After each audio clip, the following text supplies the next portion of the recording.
Hey, hello! Welcome to my YouTube channel. I hope you're all doing really well out there, and a big thank you for clicking on this video, which is all about Gaga. The lady herself. She released a new album last Friday, and that's what I'm going to talk about today. A bit of a review of that album. But before I start, just a shameless plug, really. I'm under no illusion, even when I started this channel, that it was going to be huge.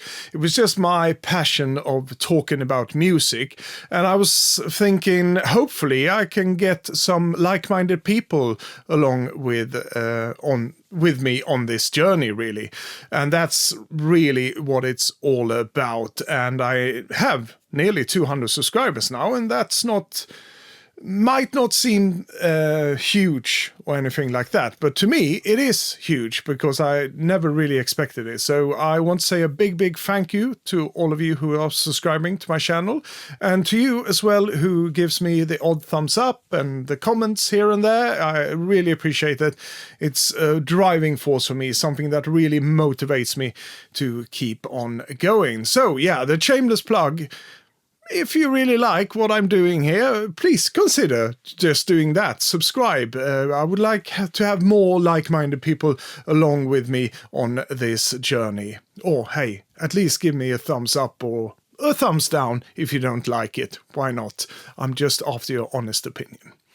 So with that out of the way, let's now talk about Lady Gaga.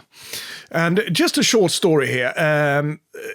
Like so many others, I heard Lady Gaga for the first time in 2008 when she released the single Just Dance.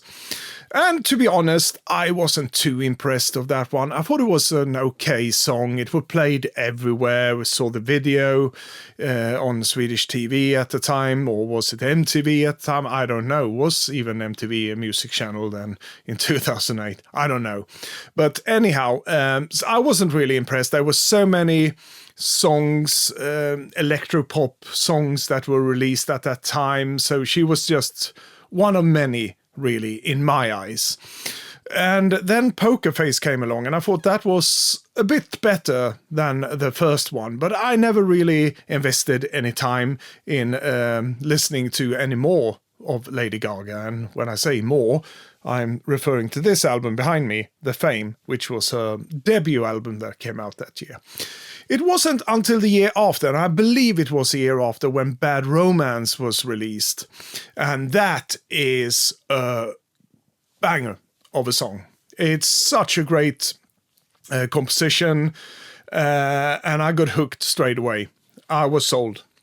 So I started looking into the album she had out that year, which was called The Fame Monster, of course, the follow-up to The Fame.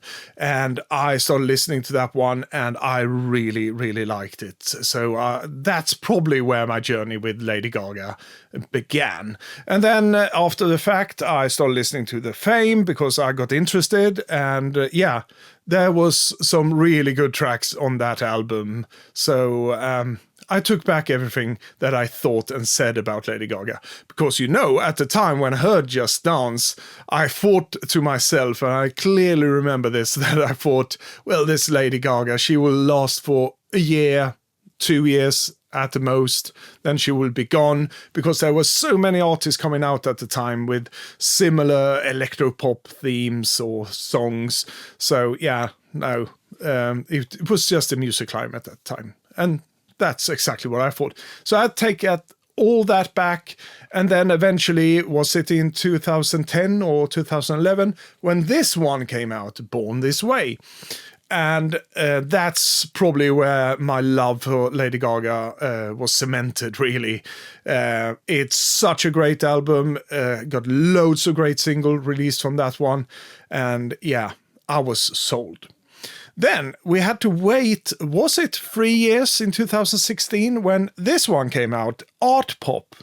And frankly, when I heard the first single, Applause, I wasn't really impressed. I was a little bit, because I was so invested in the sound she had on Born This Way, and I loved it.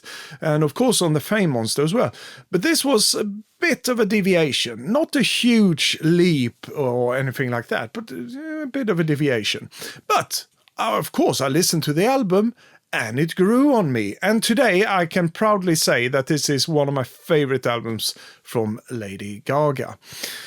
And then, what did we have? I wrote down a couple of years here because I couldn't remember it. Joanne came out in 2016, so we had to wait a further 3 years before the next album.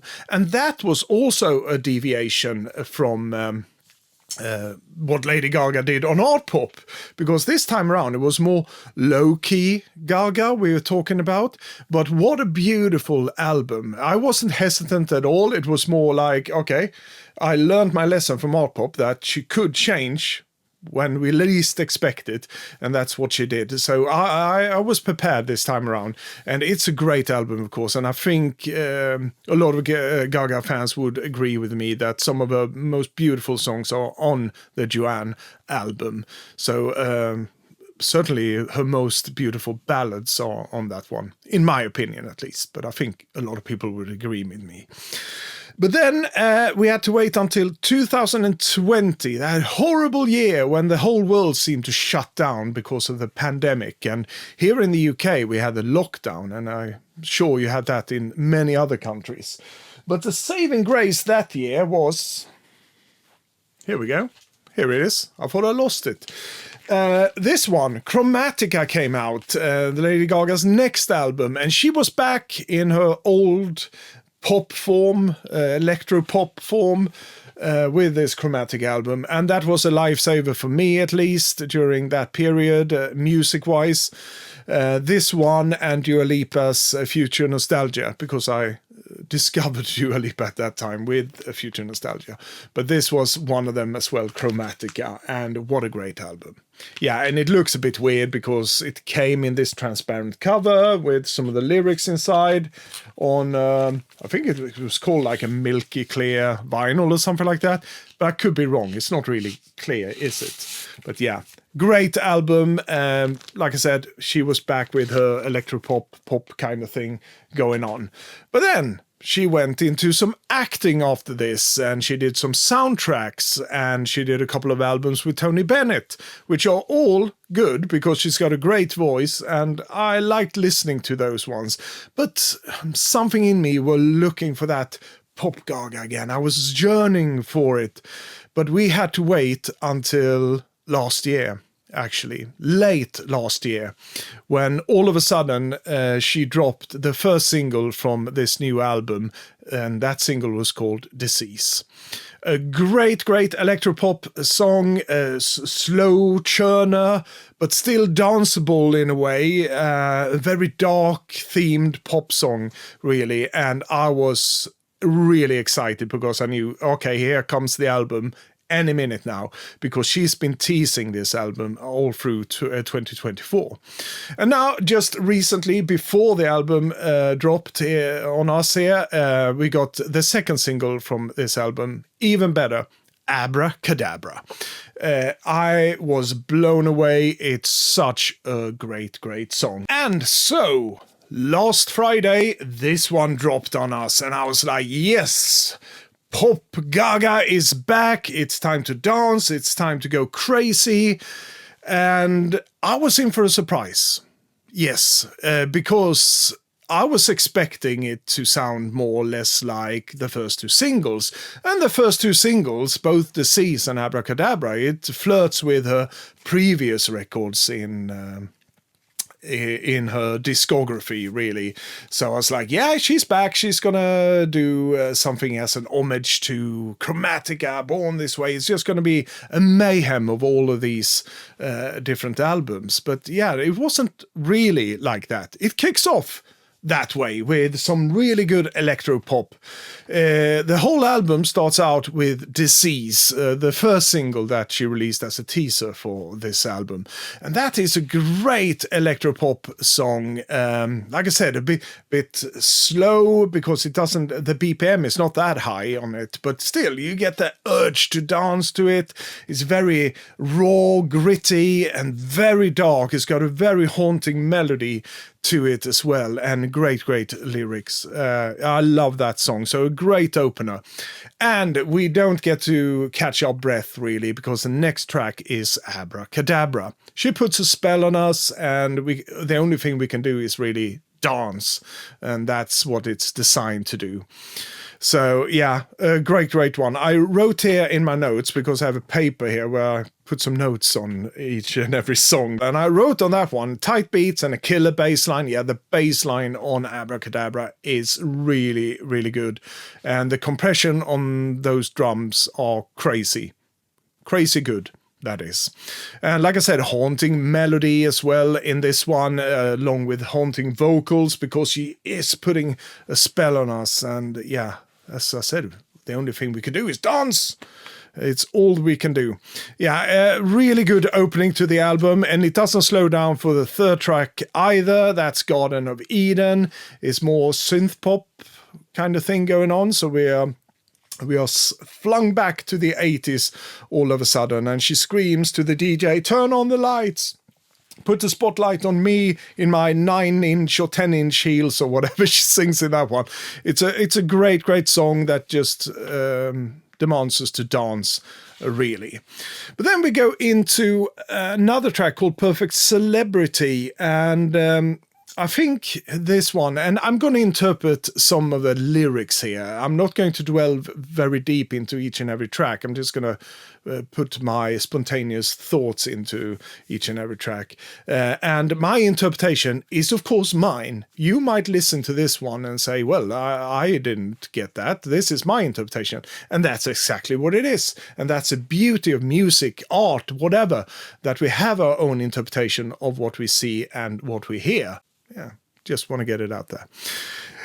Yeah, but I wrote down here in my notes that it's a punch against the whole entertainment industry, the shallowness of it all, and perhaps also self-criticism. Yeah, is there some self-criticism in that, the shallowness of it all? Because she's part of that celebrity culture, right? So we never know. But it's a good song. It's a pop rock kind of thing. And this is the first indication of what I was calling a surprise before. Because, of course, she's been recording some more rockier number before, but this time around the guitars, at least to my ears, are more prominent on this album. We get the odd guitar solos here and there, some really nice funk guitars on other tracks, and so forth and so on. So it's more, I wouldn't say guitar-driven album, but there's more guitars than we are used to. But that's according to my ears. But it's a good track, and it sounds like something that would have come out during the 1990s, somewhere around there, with that pop rock kind of thing going on. Yeah, so that's what I felt. And then the last track on side A, or 1, from this album is called Vanish Into You. And the reason I picked this one up again is because, as you could see, I picked up the vinyl copy of this one, so I'm going to refer to side 1, side 2, and so forth and so on. And this is a double album, by the way. So yeah, if you got the CD, just ignore that and follow the track listing. Just want to put it out there. Vanish Into You is the last track on side A, and it's a really an 80s tasting song. That's my spontaneous reaction to this one.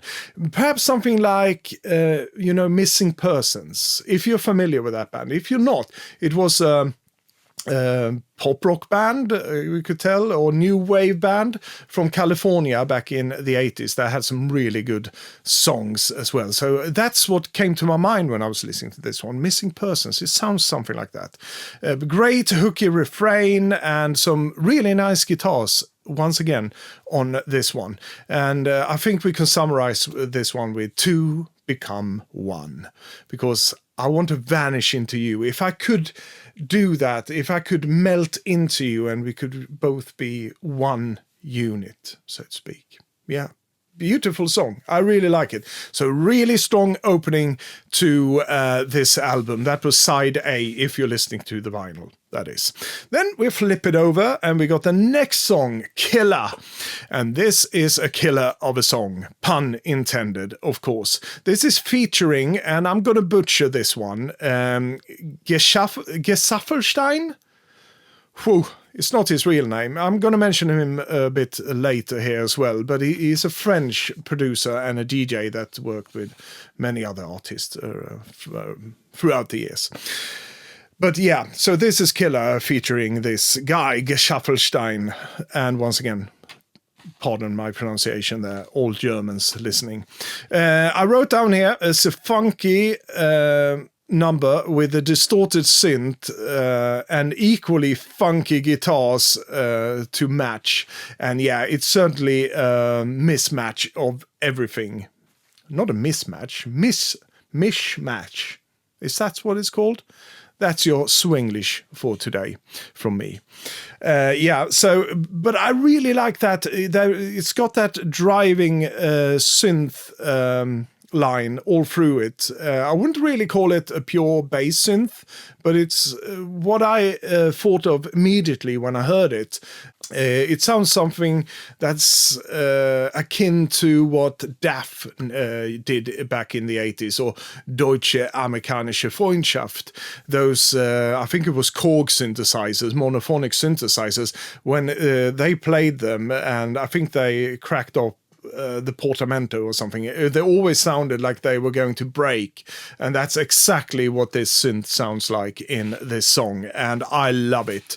It's a great electro pop, I would say, but still at the same time it's very funky. It's got those funky guitars as well to match that synth, so it's not a pure electro pop track really in my eyes. But hey, I'm not really good at genres really, so someone else has to tell me. But what a great track.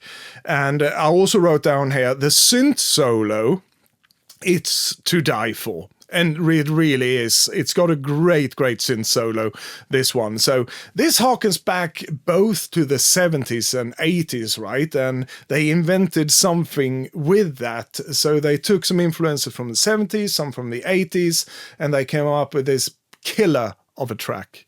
Yeah, really, really good. I'm blown away. It's one of my favorite tracks from this album. And I also wrote down it's a slow, raw, direct, and funky track. So that would be my summary of that track. Then we go into a track called Zombie Boy, and this is more funk, more great funk with great sweeping synths and a deep bass, and you have to spell that out in capital letters.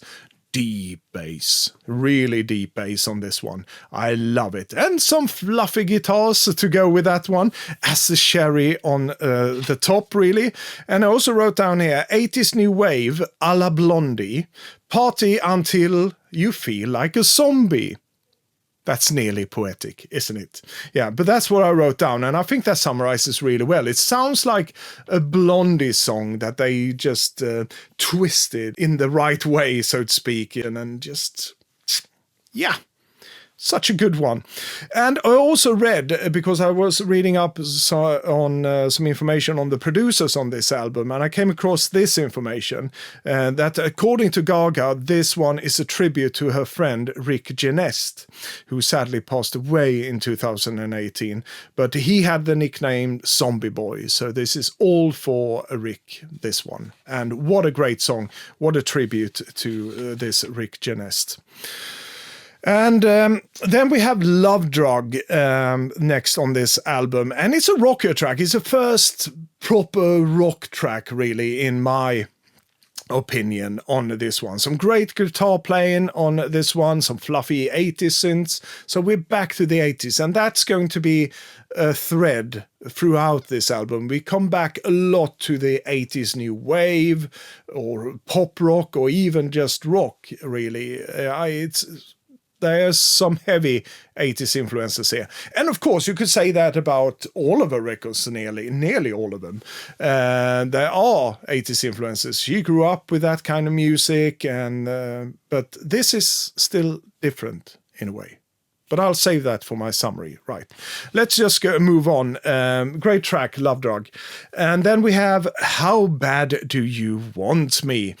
And one of my favorites, one of my instant favorites from this one, that one and Killer. Those were instant favorites for mine. How Bad Do You Want Me? I wrote down here, it starts out with a sample of Yasu's song Only You. Yeah, and that was the first thing I reacted with. I remember sitting down and I was like, oh, wait, that's Yasu. And it is. It is the opening of the Yasu song Only You that they sampled. And it works so well because they used it in a way that it's always there in the background for us, but it's not taken over. It's not like when some people sample popular songs from whatever decade, that they use that as the melody or the driving force for the song. No, this is just there to help the track move along in a really nice pace. And it's always nice to hear those familiar tunes from the opening of Only You. I was pleasantly surprised about this one. I think this is all about Gaga in this case, singing about perhaps a partner that has a very skewed picture of her, or it could be about men, certain men that have a certain way of seeing women, the way they want them to be, really. Yeah. Hard to find the words here, but I'm just going to quote something here from the lyrics, because she sings, you love a good girl, you love a good girl bad, and then you make a bad girl, you make a bad girl mad. It's brilliant. I screwed it up there, but then it ends on these lines, a psychotic love theme, how bad do you want me? So you have this picture of me being bad, perhaps in a way, but you don't know how bad I really am. You don't really know me. That's what I'm getting from this one. So now that you have all these facts about me, or women in general, I don't know, how bad do you really want me now? Has that cracked your illusion or your image of what we were supposed to be? Yeah, something like that. So I won't dwell any deeper into that one. I thought it's got some really nice lines in that one, the lyrics. And it actually harkens back a bit to the Yasu song that they sampled, Only You, because that was something I started thinking of the second time around I was listening to this album. Because that is the story of a woman going through her memories of a relationship that once was. It's now broken, a relationship, and trying to grasp what really happened, or cling on to the memories, really. So that could be a correlation between both the sample and the song. I don't know. That's just my interpretation, but it was interesting. A really beautiful song. I love this one. Side 2 concludes with the song Don't Call Tonight. And I wrote down here in my notes, epic track, exclamation point. That's important. Epic track. With an 80s tinge to it. Is that even a word? I think it is. Tinge. Yeah, it's got an 80s tinge to it. One more track with an 80s tinge to it, and I don't mind at all. It's a great one. And I also wrote down a great vocoder section. Yeah, I managed to pinpoint that small section in the middle of a song that's got a vocoder, and I love that one. It puts a bit of a character to this song. But yeah, a really, really good one. Another great track from this album. And I think it's all about, the title really says it, Don't Call Tonight. Now, she's fed up with her partner.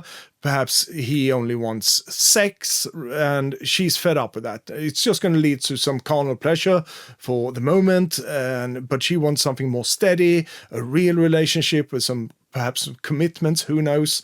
But yeah, Don't Call Tonight. I'm fed up with this. I'm going to stand up for myself, and all of that. So a really good track, Don't Call Tonight. A good finish track for this second side. Then, if we have a vinyl, we have to pull out the second LP from this double pack and put on side 3. And that kicks off with Shadow of a Man. And I wrote down here a more rock-oriented song. Yeah, so this is the second song on this album that is more rock-oriented, really. More rock than just straight pop, really, or just straight 80s pop or synth pop. Yeah. And I also said a song about getting out of the shadows, of gaining self-confidence. And she also sings that I won't be used for my love and left out to cry. That's a great, great line. And it's got an earworm of a refrain, this one. It's really gets stuck in your mind straight away, at least my tiny brain. So, yeah. Really good. Once again, she doesn't let us down at all. And then we go into the next track on this one called The Beast. Yeah, and this is a ballad. The first proper ballad, I would say, on this album. Some might call How Bad Do You Want Me as a ballad, but yeah, I think this is the proper one. A ballad with some great arrangements, with a drum machine snare that's drenched in reverb, I wrote here in my notes. Yeah, and it's really drenched in that famous 80s reverb. So a lot of 80s songs had this big, huge reverbs on the drums, and especially the snares back then. So it's got that. And I wrote powerful! Exclamation point. It is really powerful. The beast inside that she sings about, the first thing that came into my mind was a werewolf. Yeah, because that's how I'm wired. But it could be a vampire, or it could just be a normal person. But it's about seeing the true side of someone, I think. Getting that beast that's hidden inside of you. I want to see it. Yeah, so a bit of a darker theme to that one, but I love that one. So a great, great ballad. Then we go into yet another beautiful love song, and this is bordering on a power ballad. This is Blade of Grass. And I wrote down here in my notes, once again, there's an exclamation point, beautiful love song. Yes. With a beautiful piano accompanying this song, along with so many other instruments, of course, but that's a very prominent instrument in this one, I think. I have to quote something from this one as well, because it's such beautiful lyrics, and I will try to make it justice here. She sings, "Come on and wrap that blade of grass around my finger like a cast. 'Cause even though the church burned down, I'll be your queen without a crown. I've been so lonely in this field, fighting a battle with no shield. Come on and wrap that blade of grass, and we'll make it last." What a beautiful lyric. I love this one. It's such a great, great song in my opinion. And then we come to the last song of this album, and that is Die With a Smile. And yeah, you probably heard this one before. That single was released last year, and it is of course the duet between Bruno Mars and Lady Gaga, and it was a hit for them, and I think it's a great song. I actually wrote down here in my notes that it says great duet. Once again, exclamation point, or exclamation mark it might be called. Anyhow, you know what I mean. Beautiful melody and beautiful harmonies, and it certainly has all of that. And I think their voices complement each other really, really well. It works so well between Bruno Mars and Lady Gaga. And it's a kind of inspired by the pop soul of the 1970s. So you would think that it would gel really well with the rest of the tracks, because we've been on a journey here. A real interesting journey where Lady Gaga took influences from all the different decades, all the different genres that she loves, and why not some pop soul from the 70s? But for some reason, at least for me, this is my opinion, I don't feel it really fits in with this album, even if it's a pop soul 70s song here. No, it doesn't seem to be part of the same sessions, if you know what I mean. And it probably wasn't. I wasn't part of the production process. I don't have any insights to it, really. But I have my suspicions this one was outside of those sessions for Mayhem. But I do understand why they included it. It was a hit, of course, and just recently won a Grammy as well. So yeah, a lot of people like that one. So it's a selling point as well. We'll include it. And, you know, it's the last song on this album. So I could actually just lift off my pickup on my record player and just not hear it and put on, say, side A again and start all over if I wanted to. But I think it's a good song, but it stands out a bit like a sore thumb in the context of this album. But yeah, hey, it's there. We have to deal with it. Good. Yeah, so that was it. And you might say, well, it was a double album, this one. Yeah, it is. But they decided to just do 3 sides on this album. And that's a perfect opportunity for me, or segue into the album art of this one. And let's start with the records. This one have a bit of a different cover than other releases. This is the Amazon exclusive one.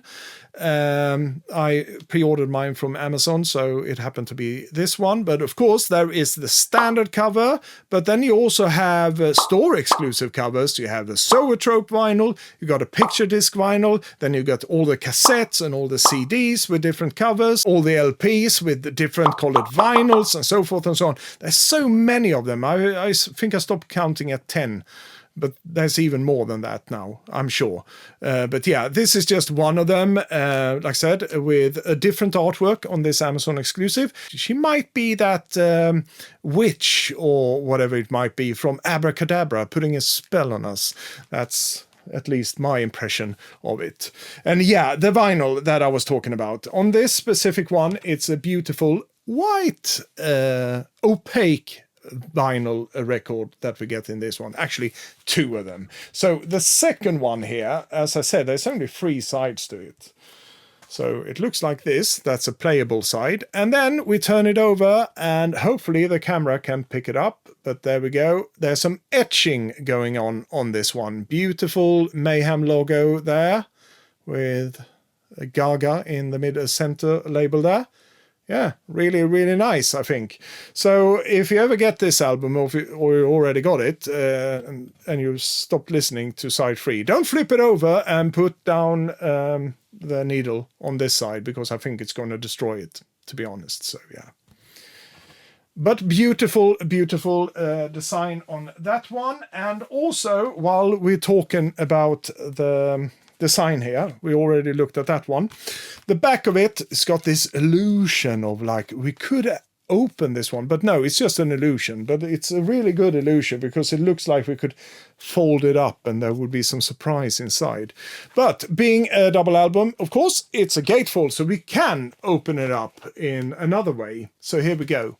I hope you can see it all. There's a huge Mayhem logo there, and at first I thought this was the lyrics that we had here, but it's actually the credits for each and every song. So everyone who was producing, playing different instruments and so forth and so on are listed in there. And with this specific Amazon exclusive, we get this kind of inner bag or inner sleeve, whatever you want to call it. A beautiful black and white picture there of Gaga. And if we turn it over, we have all the songs here from the album just scattered around. It's like it's a Mayhem, perhaps. And the second inner bag for everyone keeping notes. Here we go. That's the bottom half, of course, of that Lady Gaga photo that we have on the front cover.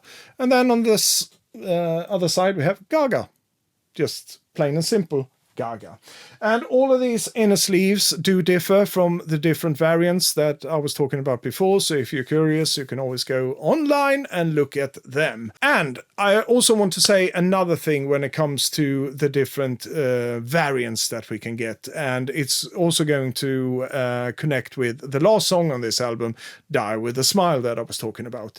Because, like I said, I know why they included it, the selling point and all of that. But if I if I were in charge, I would say, well, you must have more songs from the Mayhem session, so let's put that one there instead, and let's Die With a Smile be a single-only release. But hey, wishful thinking. But we do get some bonus tracks on some other variants. So we got a Japanese CD that has a bonus track that's not included on any other edition, at least to my knowledge. It's called Can't Stop the High. Haven't listened to it yet, but hopefully it will be out on streaming services. It might already be, but I will check frequently because I would love to hear that one. And then we have a Target exclusive one, and I think also an HMV exclusive one that shares a bonus track called Kill for Love. Once again, haven't heard it, but if they are from the Mayhem sessions, I'm very curious about those ones. And I would love to see those in the place of Die With a Smile. But hey, I'm not going to harp on about that one. But one final thing with this Amazon exclusive is that we got a poster with it as well. And I will try to show it here to you guys. As you can see here we go. This is the lyric sheets. Remember I said before I thought it was on the gatefold, but no, here it is in a very handy format. So if I want to sit down, listen to the record and sing along, I can do that with this very handy lyrics sheet. Yes. But the most interesting thing about this one is, of course, not just the lyrics here. It's what's on the other side. And here we go. I'll see if I can stand up here and show you. Here we go. A huge poster with Lady Gaga as that, what I called the witch before, from the front cover. And yeah, hopefully you can see it all. It's so huge. Try to find a frame for that one. It would be lovely to have on the wall, but yeah. Or you could just sit down and read the lyrics. Okay, so that was the album design, and I just want to say as well, on the different alternative covers that we always get this distorted picture of Lady Gaga. Even if this one wasn't that distorted, she is in her alter ego, that witch perhaps from Abracadabra, as I said. And then on other covers we have some broken mirror images nearly and things like that. So it plays a lot with the dark theme that is running through this album as well. It's an album really filled with both dark and light. It's a good balance to it, but there are some really dark themes in this one as well. And I love it all. I just want to mention some of the producers here. Mainly the three, we could call them executive producers, because they are the most common names on all the tracks, nearly all the tracks I would say, on this album. And the first one of course is Lady Gaga herself, and then we have Circuit with a K. And I do recognize that name. I've seen his name floating around throughout the years. He's been involved with Katy Perry productions and I think Britney Spears as well, but most recently Charlie XCX on the Brat album from last year. So that's where I recognized his name. A Canadian producer, really a talented guy. And then the third name, Andrew Watt. And this was a name that it rang a bell. I recognized this one, but I couldn't really pinpoint it. So I had to read up on him. And yeah, of course, he was the one who, among other things, produced Rolling Stones' latest album.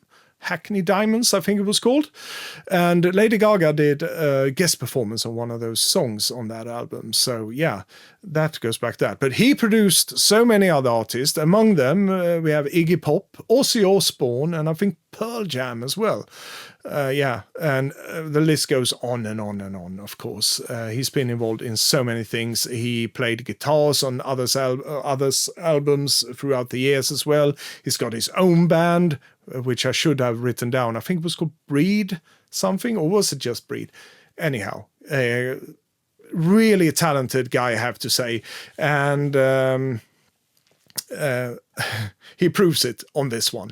I think without me having any further knowledge into the production cycle on this album or the way they worked, it seems like, because I was talking quite a lot about the guitars here, right, when I went through the tracks, and I think he is the responsible one for these ones.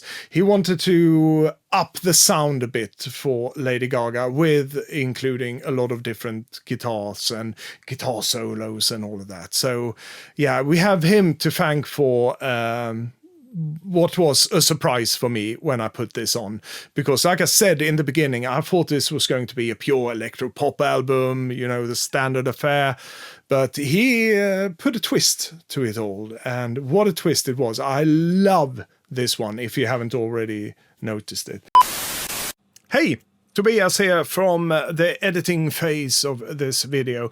I forgot about one producer. I mentioned him somewhere around the beginning of the video, and I promised I would come back to him. But for some reason I forgot about poor Geschaffelstein. That hard-pronounced name, and I'm so sorry once again to all my German viewers out there if I butchered that one.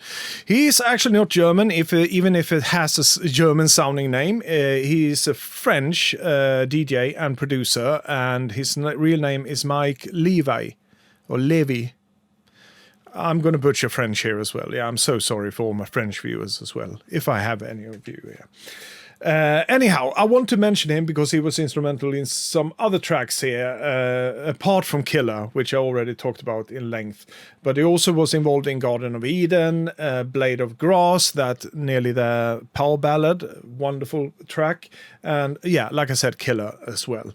Very talented producer and DJ. I heard a couple of his solo projects as well, and I think I need to delve a bit deeper into his discography as well. It sounds really interesting, and I did recognize his name as well when I read it in the credits, and it turns out he worked with, among so many others, on Brat, the Charlie XCX album that came out last year. A couple of the tracks he was involved in, and he also remixed people, everything from Justice, Depeche Mode, even Lana Del Rey, and the list goes on and on and on. So very talented guy that I need to find out more about. I need to listen to more of his solo projects, most importantly. But yeah, that's what I wanted to say. So let's carry on. And I can say now, after listening to this one for quite a lot of days, I gave it some breathing room because I wanted to do a review of this one, I think on Sunday, but it only gave me like 2 days to listen to it. And sometimes you can do that and it would be really spontaneous and fun, but I wanted to have some breathing room as well. So I went listening to it, of course, when I got it on Friday, and then gave it some space, listened to some other things, came back to it, listened to it some more. So that's what I've been doing, really. And now I thought it was the right time because I wasn't wrong about it at all. Nothing has really changed. I can now say this is my favorite Lady Gaga album of all of them. And that's saying something, because we have great ones like this, Born This Way. What a great album. Art Pop, Chromatica, The Fame Monster, Joanne, and of course the debut album as well. There's so many of them, so it's hard to rank them really, but I dare to say this is my favorite so far. She borrows a bit from each and every of her albums here and there on this one, but there are also some new fresh stuff. And like I said, it's a good mixture between light and dark. Yeah, yin and yang. Really, really good. But now I want to hear from you guys out there. What do you think of this one? Have you heard it? And if so, what did you think? Are you as passionate about this album as I am? Or you just think it's, nah, I heard better. I think this or that or the other album is better. Yeah, I want to hear all your thoughts. Do your reviews down in the comments. I would love to hear them. And you know what? I can't believe we're only 3 months into the year. It's only March, and we have gotten so much good music already. It's unbelievable. I mean, when I reviewed the Kim Wilde album that came out in January, I said she might be the savior of pop in 2025. And we have to add Lady Gaga to that list. They are not competing against each other. They are collaborating. They are in the forefront of great pop music, or great music in general, in my opinion, for this year. So yeah. Another contender for album of year in my opinion. But yeah, That's it. And talking about new albums and the power of the comments on my different videos here, one of my viewers wrote in one of the comments last week that Brian Ferry's got an album coming out as well this month, actually in March. So that's another one I'm going to keep an eye out for. So that's what I mean. We get so much good music. Well, I can't really attest for the Brian Ferry one, but I would assume it's a good one because I like Brian Ferry, so why not? Yeah, so that's what I mean. So keep them coming, your recommendations of upcoming albums or albums that I might never heard or that you think I would like, and all of that. And of course, your thoughts about this album as well. So that's it. I want to thank you all for watching this video to the end, and a very heartfelt thank you to all of my subscribers here on my channel. Love you to bits. Until next time, you all take care of yourself, and as usual, I bid you adieu.